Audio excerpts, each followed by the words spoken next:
I caught up with Michelle Obama for an exclusive interview as she was heading outside to work in the White House garden that she planted earlier this year with local elementary school students. As Barack says, we have some huge challenges in this country, and government can't do it all. And the same is true for health care. I mean, no matter what reform that's implemented, at some point, if we don't change the way we care for ourselves as individuals, if we don't eat better and if we don't exercise, and really what we need to do in this country isn't transformational, it's really walking 30 minutes a day, maybe 5 days a week, and starting with your kids on a different set of habits. Those things will eliminate obesity and cut down on costs. I mean, we're spending about $120 billion additional dollars a year in our healthcare system as a result of these sort of chronic illnesses that you see that are connected to obesity. We already know that. I don't have to tell you, that others have lived at this address. They have tried to take on health care and reform, and they have not been able to be successful. So what's going to be different now, given that there's still the same challenges as before?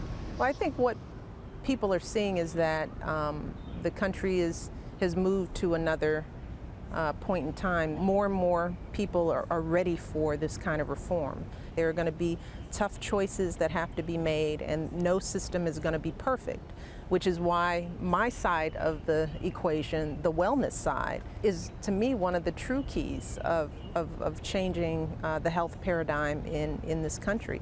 If we are healthier people, then we won't need the healthcare system that we think will put us in a position that is unrealistic. We're in charge of our own health ultimately.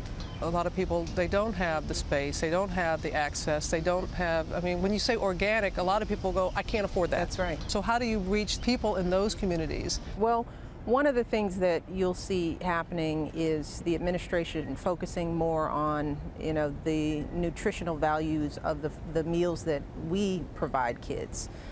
Through the lunch programs. More and more kids, particularly in this economy, are getting breakfast and lunch at school. How do we make sure that we are giving children better choices? Because more and more kids are going to be relying on these meals as their primary source of nutrition. Are we approaching a crisis level when it comes to the good health in this country and childhood obesity?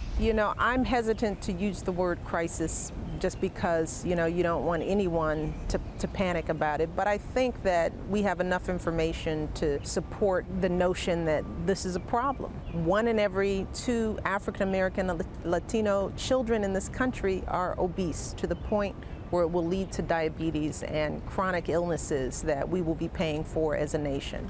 And I don't think we have to call it a crisis to make change. It is what it is. You can look in your own neighborhoods, in your own families, in your own lives and see the truth of that. So we don't need someone to label it to know that we can fix it, we can change it.